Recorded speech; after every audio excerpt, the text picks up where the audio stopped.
Hello and welcome back to our YouTube channel polytechnic Guruji. आज के इस लेक्चर में हम लोग प्रीवियस ईयर क्वेश्चन 2010 के प्रश्न पत्र में केमिस्ट्री के अंतिम 15 सवाल को हल करेंगे। तो चलिए करते हैं शुरू।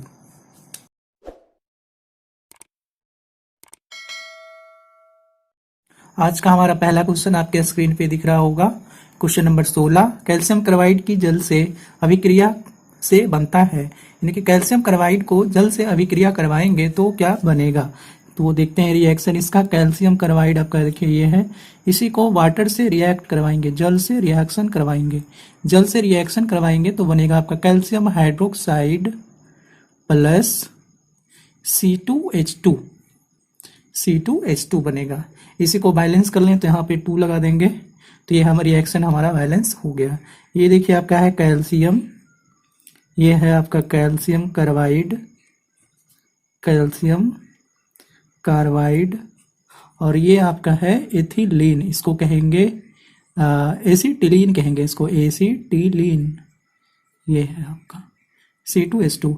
इसी को ऐसे भी लिख सकते हैं, ये एसिटिलीन यानी कि ट्रिपल बॉन्ड होगा कार्बन कार्बन के बीच और एक एक हाइड्रोजन एंड पे होगा।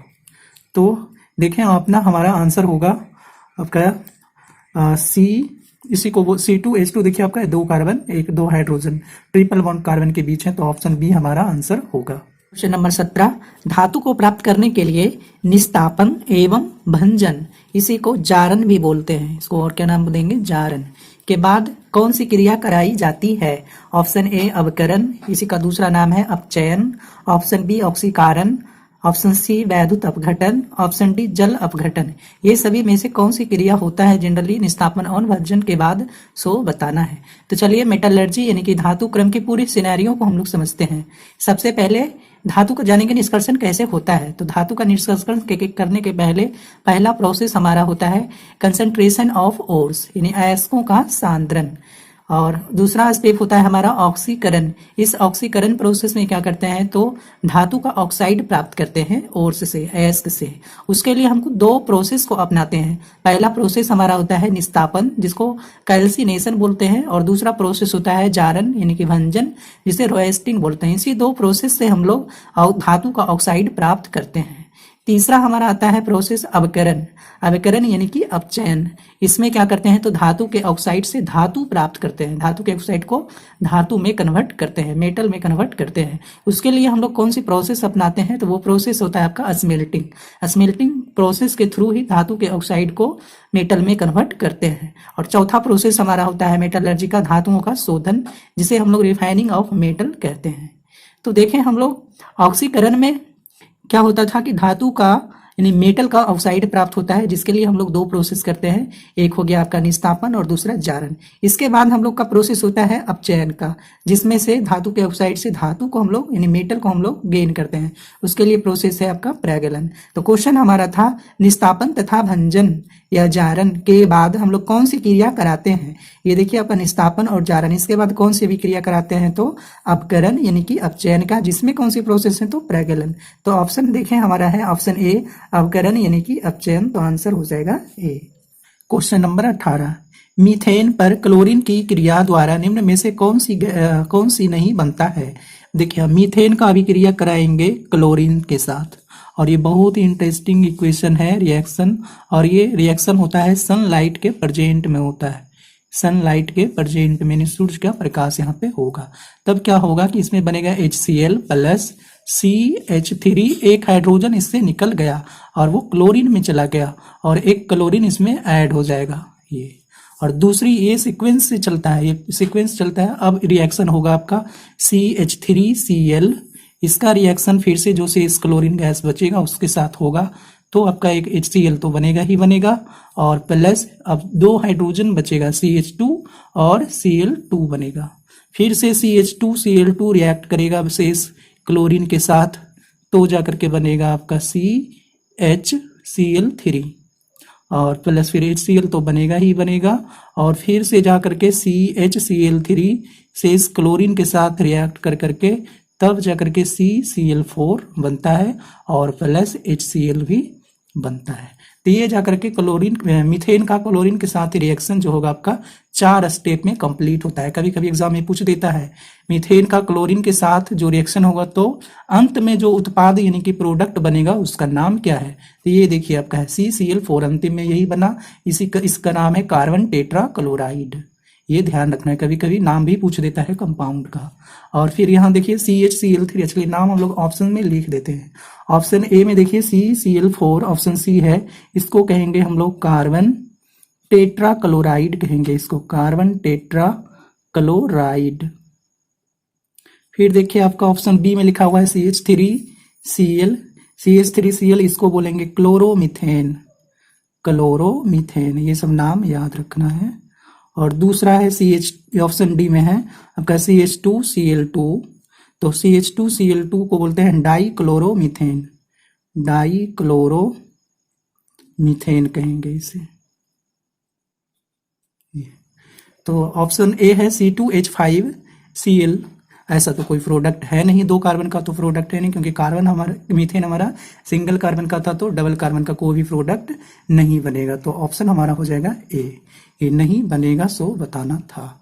और एक चीज यहाँ ध्यान में रखना है, CHCl3 ये जो यहाँ प्राप्त हुआ है, इसका नाम कुछ इंटरेस्टिंग नाम है, इसको याद रखें। इसका नाम है क्लोरोफॉर्म, इसको क्लोरोफॉर्म कहते हैं। कभी कभी एग्जाम में क्लोरोफॉर्म का फॉर्मूला ही पूछ देता है, तो ये याद रखेंगे, CHCl3 को हम लोग क्लोरोफॉर्म कहते हैं। क्वेश्चन नंबर 19, सोडियम पामीटेट में कार्बन परमाणु की संख्या बताना है। किसमें कार्बन परमाणु की संख्या बताना है? तो सोडियम पामीटेट में। तो सोडियम पामीटेट का फॉर्मूला जानेंगे तभी हम लोग कार्बन की संख्या काउंट करके बताएंगे। तो सोडियम पामीटेट का फॉर्मूला होता है आपका C15H31 COONA। ये साबुन जो होता है सोप, उसका ये मेन कंपोनेंट है। तो ये देखिए इसमें कार्बन की संख्या, तो कार्बन की संख्या देखिए यहाँ पे कितना है 15, और एक यहाँ पे कार्बन की संख्या है वो कितना है 1, तो ये टोटल हो जाएगा यहाँ से कार्बन की संख्या 16। तो ये फॉर्मूला याद रखेंगे तभी हम लोग कार्बन की संख्या को काउंट करके बता सकते हैं। तो ऑप्शन हमारा हो जाएगा ए। क्वेश्चन नंबर 20, क्वेश्चन नंबर 20 आपका टिंडल इफेक्ट, इनके टिंडल प्रभाव यह दर्शाता है। ऑप्शन ए जलीय विलयन, ऑप्शन बी निर्जल विलयन, ऑप्शन सी द्रव हाइड्रोजन, ऑप्शन सी कोलाइडी विलयन। तो चलिए समझेंगे हम लोग टिंडल इफेक्ट क्या होता है। जैसे ये देखिए आपका एक कंटेनर है, कंटेनर में एक सॉल्यूशन भरा हुआ है, वो कौन सी सॉल्यूशन है? तो कोलाइडल सॉल्यूशन है, कोलाइडी विलयन।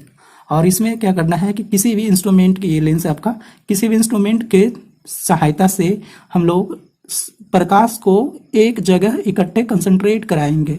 जब ऐसा कंसंट्रेट कराया गया यानी एक पॉइंट पे मिलाया गया, वो पॉइंट कहाँ होना चाहिए? तो विलयन के अंदर, सॉल्यूशन के अंदर। तब क्या पाया गया था कि ये जो सनलाइट जो था एक जगह कंसंट्रेट किए थे, वो अलग अलग दिशा में क्या हो गया, अलग अलग डायरेक्शन में स्कैटर्ड हो गया, यानी बिखर गया है। इसी इफेक्ट को बोला गया है टिंडल इफेक्ट। तो ये टिंडल इफेक्ट कौन सी विलयन में देखने को मिल रहा, कौन सी सॉल्यूशन में? तो ध्यान रखेंगे ये ऑलवेज कोलाइडल सॉल्यूशन में ही देखने को मिलता है ये इफेक्ट। तो टिंडल इफेक्ट कौन दर्शाएगा? तो टिंडल इफेक्ट हमारा कोलाइडल सॉल्यूशन शो करेगा, ऑप्शन डी। क्वेश्चन नंबर 21, साबुनीकरण इनका गुण है। साबुनीकरण किसमें होता है? Option A alcohol, option B असंतृप्त hydrocarbon, option C ester, option D अम्ल। तो चलिए समझते हैं साबुनीकरण। साबुनीकरण यानी कि फैट, लिपिड या फिर ऑयल, बसा या फिर तेल, इसको सोडियम हाइड्रोक्साइड यानी कास्टिक सोडा और वाटर के प्रेजेंट में रिएक्शन करवाते हैं तो ये साबुन कन्वर्ट होता है, साबुन प्राप्त होता है, प्लस अल्कोहल भी बनता है। इसी रिएक्शन को, इसी प्रोसेस को हम लोग बोलते हैं, यानी इसी रिएक्शन को बोलते हैं साबुनीकरण।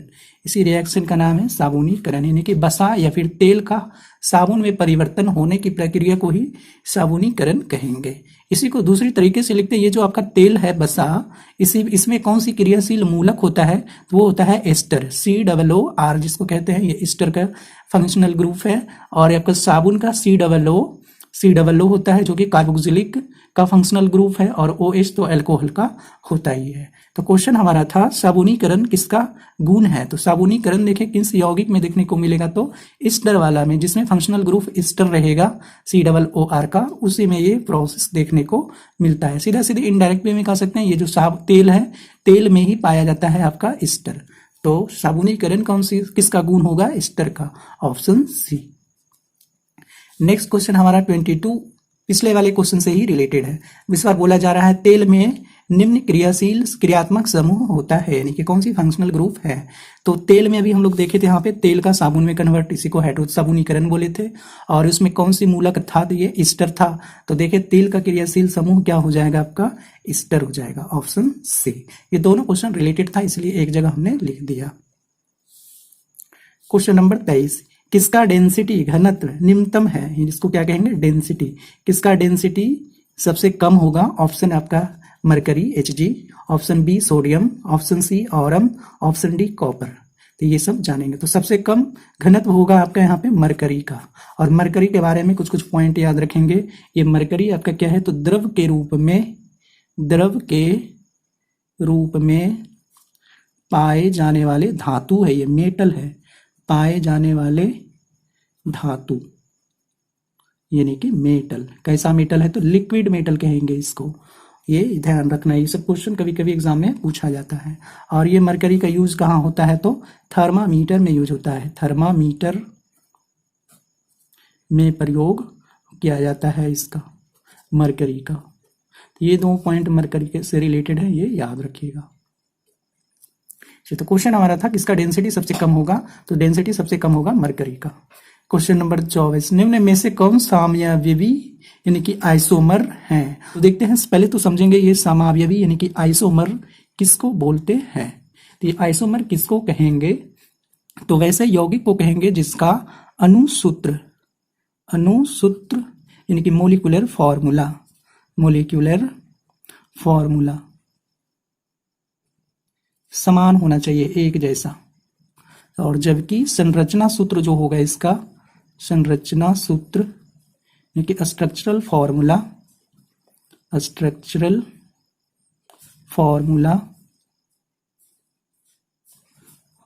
वो असमान होगा, अलग होगा। तो वैसे यौगिक को हम नाम देंगे आइसोमर। तो चलिए देखते हैं ऑप्शन बी को। ऑप्शन बी आपका लिखा हुआ है इथेनॉल। तो इथेनॉल का फॉर्मूला जानेंगे, ये C2H5OH होता है। इसका स्ट्रक्चर लिखें तो ये होगा 2 कार्बन 5 हाइड्रोजन 3 4 5 हाइड्रोजन और एक अल्कोहल का रहेगा ये इथेनॉल। और उसी में फिर लिखा हुआ है डाई मिथाइल ईथर। इसका भी स्ट्रक्चर देखें। इसका फॉर्मूला चलिए पहले देखते हैं, CH3OCH3 होगा, या फिर इसी को बोल सकते हैं C2H5OH। काउंट करके देख लीजिए, मिल जाएगा आपका। ये दोनों फॉर्मूला क्या है, सेम है। इसका स्ट्रक्चर देखेंगे तो एक कार्बन इधर, बीच में ऑक्सीजन रहेगा, ये देखिए ऑक्सीजन 2 बॉन्ड बनाता है एक, और इधर लेफ्ट राइट में आपका कार्बन रहेगा। इसमें 3 हाइड्रोजन, फिर इधर 3 हाइड्रोजन OH। ये देखिए दोनों का स्ट्रक्चर अलग है, लेकिन मोलिकुलर फॉर्मूला दोनों का क्या है, सेम। इसीलिए इसको कहेंगे ये आइसोमर होगा, यानी एक दूसरे का समावयवी होगा। ऑप्शन बी हमारा आंसर होगा। Question number 25, plaster of Paris को जमने से क्या बनता है। तो प्लास्टर ऑफ पेरिस का फॉर्मूला होगा आपका, प्लास्टर ऑफ पेरिस हो जाएगा कैल्शियम सल्फेट ½ H2O। ये है आपका प्लास्टर ऑफ पेरिस। इसको जल के साथ रिएक्शन करवाएंगे, जल के साथ ये रिएक्ट करेगा तो ये ठंडा हो जाएगा और ये पानी को अपने में एब्जॉर्ब कर लेता है। तो ये बन जाएगा कैल्शियम सल्फेट और 2 को वाटर हो जाएगा H2O। इसी को नाम है जिप्सम, इसी को बोलते हैं जिप्सम। तो देखिए प्लास्टर ऑफ पेरिस जल से अभिक्रिया करके क्या बना दे रहा है, जिप्सम। और जिप्सम का सूत्र हम लोग जानते हैं, फॉर्मूला कैल्शियम सल्फेट और 2H2O, option D. Question number 26, किसी परमाणु के स्वयं उससे ही बंध बनाकर श्रृंखला बना लेने के गुण को क्या कहा जाता है। तो इस गुण को हम लोग कहते हैं कैटेनेशन। इसको समझेंगे, कैटेनेशन को क्या कहते हैं। तो कैटेनेशन होता है आपका स्वयं यानी कि हिमसेल्फ, स्वयं के साथ बॉन्ड यानी कि बंध बनाकर श्रृंखला यानी कि चेन, श्रृंखला बनाने की प्रक्रिया को ही बोलते हैं कैटेनेशन। और ये जो कैटेनेशन, यह जो गुण है कैटेनेशन का, यह किस में पाया जाता है, तो ये गुण जो है जनरली कार्बन में पाया जाता है। ये ध्यान रखना है, कार्बन के पास ही यह गुण है जो कि चेन बनाता है। कार्बन का स्ट्रक्चर देखेंगे ऐसे, स्टेट चेन भी बनाता है, ब्रांचेस चेन भी बनाता है। तो ये किस प्रॉपर्टी के कारण बनाता है ऐसा, तो ये इसी प्रॉपर्टी को हम लोग बोलते हैं कैटेनेशन, जो कि कार्बन में मौजूद होता है। तो हमारा आंसर हो जाएगा डी। क्वेश्चन नंबर 27, बेसेमीकरण में इनमें इनके मध्य अभिक्रिया होती है। बेसेमेराइजेशन इसको कहेंगे, हिंदी में इसको कहेंगे बेसेमीकरण। ये क्या होता है, ये देखें, तो ये प्रोसेस है एक, और ये प्रोसेस कहाँ देखने को मिलता है, तो कॉपर के निष्कर्षण में, कॉपर के निष्कर्षण में, कॉपर के निष्कर्षण में यह प्रक्रिया होती है। तो कॉपर के निष्कर्षण में होता है, जिसका रिएक्शन हम लोग देखें तो ये होगा copper sulphide Cu2S plus oxygen के साथ ही रिएक्ट करके बनाता है आपका कॉपर का ऑक्साइड बनाएगा, और plus SO2 sulphur dioxide gas release होता है। इसको बैलेंस कर लेंगे ये। तो ये देखिए, इसी यही क्वेश्चन था कि बेसेमीकरण यानी बेसमेराइजेशन में क्या होता है। तो ये देखिए आपका कॉपर ऑक्साइड और प्लस SO2 गैस प्रोडक्ट बनता है ये। तो देखें ऑप्शन में कॉपर ऑक्साइड और प्लस SO2 गैस, तो ऑप्शन बी हमारा मैच कर रहा है। क्वेश्चन नंबर 28, निम्न में से कौन चुंबकीय सांद्रण द्वारा सांद्रित नहीं किया जाता है। तो इस प्रोसेस को समझेंगे। चुंबकीय सांद्रण में क्या होता है कि ये देखिए बेल्ट है, और ये क्या है, मैग्नेटिक है। ये पुल्ली जो है आपका मैग्नेट का है, इस पे बेल्ट मूव करेगा, और यहाँ से हम लोग ओर्स को देते हैं, अयस्क को चूर्ण कर देते हैं, उसको डस्ट बना देते हैं, पाउडर, और इसके थ्रू यहाँ से हम लोग यहाँ पे मूविंग बेल्ट पे डालते हैं। तो क्या होता है कि जो चुंबकीय मैग्नेटिक पदार्थ जो होता है, मैग्नेटिक सबस्टांस, वो आपका बेल्ट की तरफ आएगा इधर, और जो नॉन मैग्नेटिक होगा अचुंबकीय, वो बेल्ट से थोड़ा सा दूर इस तरफ इस रास्ते से जमा होने लगता है। तो चुंबकीय पदार्थ यहाँ पे जमा होने लगता है। तो इसी तरह के प्रोसेस को बोलते हैं चुंबकीय सांद्रण। अयस्क को सांद्रित करते हैं इस मेथड से। तो ये किस किस पदार्थ के लिए करेंगे, तो चुंबकीय अयस्क के लिए करेंगे। और कुछ कुछ एग्जाम्पल दे देते हैं आपको। मैग्नेटाइट, मैग्नेटाइट का फॉर्मूला लिख लेंगे Fe3O4, फॉर्मूला एकदम याद रखना है। और दूसरा एग्जाम्पल दे देते हैं आपको क्रोमाइट, और इसके भी फॉर्मूला देखेंगे तो ये होता है FeOCr2O3। और तीसरा एग्जाम्पल देखेंगे, तीसरा एग्जाम्पल पैरोलुसाइट, और इसके भी फॉर्मूला MnO2। तो ये सब जो है मैग्नेटिक अयस्क है, चुंबकीय अयस्क है। तो ये सभी का सांद्रण जो करते हैं हम लोग इसी प्रोसेस से करेंगे, चुंबकीय सांद्रण द्वारा। तो क्वेश्चन पूछा गया था किस निम्नलिखित में से किसे जो है आप चुंबकीय सांद्रण द्वारा सांद्रित नहीं करेंगे। तो यहाँ देखिए बॉक्साइट है, बॉक्साइट का सांद्रण इस मेथड से नहीं करते हैं। क्वेश्चन नंबर 29, निम्न में से कौन एक क्षारीय ऑक्साइड बनाता है। ये देखिए क्षारीय ऑक्साइड यानी कि बेसिक ऑक्साइड बोलते हैं इसको इंग्लिश में। तो ये कौन बनाता है, तो ये बनाता है आपका मेटालिक ऑक्साइड। ये मेटालिक ऑक्साइड यानी कि धातु के ऑक्साइड, धातु का ऑक्साइड जो होता है वही होता है आपका बेसिक यानी कि क्षारीय ऑक्साइड। जैसे एग्जांपल देखें इसका कुछ, तो एग्जांपल हो जाएगा सोडियम का ऑक्साइड, का हो जाएगा कैल्शियम का ऑक्साइड, पोटेशियम का ऑक्साइड, इस तरीके से। और यह जो होता है कौन कौन से एलिमेंट बनाता है क्षारीय ऑक्साइड, तो बनाएगा आपका ग्रुप 1 एंड ग्रुप 2 के एलिमेंट जनरली क्षारीय ऑक्साइड बनाता है। तो ऑप्शन देखें, option A sulphur, option B phosphorus, option C potassium, option D silicon. तो ये सल्फर, फास्फोरस और सिलिकॉन ये ग्रुप 1 और 2 का एलिमेंट नहीं है, और ये मेटल भी नहीं है, इसलिए ये क्षारीय ऑक्साइड नहीं बनाएगा। तो क्षारीय ऑक्साइड कौन बनाएगा आपका, तो पोटेशियम। तो ये हमारा आंसर होगा सी। क्वेश्चन नंबर 30, क्वेश्चन नंबर 30 आपका C12H28 से C7H16 प्राप्त ऐसे की जा सकती है। कौन सी प्रोसेस से की जा सकती है वो बताना है। ऑप्शन ए भंजन, ऑप्शन बी बहुलीकरण, ऑप्शन सी जल अपघटन, ऑप्शन डी दहन। तो देखें भंजन को पहले समझते हैं। भंजन क्या होता है, इसका मतलब होता है बड़े या फिर उच्च अणु वाले यौगिक यानी कि कंपाउंड का निम्न अणु वाले यौगिक में बदलना। इसी प्रोसेस को हम लोग नाम देंगे भंजन। यानी कि बड़े कंपाउंड को छोटे कंपाउंड में टूटना वो कहलाएगा भंजन। तो जो क्वेश्चन हमारा था C12H28, ये बहुत बड़ी कंपाउंड है, इसमें कार्बन की संख्या 12 है और इससे प्राप्त करना है हमको C7H16, उसके इसके रेस्पेक्ट में ये छोटा है। तो कौन सी प्रोसेस से होगा ऐसा, तो इसी प्रोसेस को कहेंगे, नाम देंगे भंजन। तो ऑप्शन ए में लिखा हुआ है भंजन, यही हमारा आंसर होगा। मैं आशा करता हूँ कि हमारे लेक्चर्स आप सभी की तैयारी में काफ़ी कारगर साबित हो रहा होगा। और भी इस तरह की वीडियो देखने के लिए हमारे चैनल के प्लेलिस्ट को विजिट कीजिए, साथ ही चैनल को सब्सक्राइब करके बेल आइकन को भी प्रेस कर लीजिए। धन्यवाद।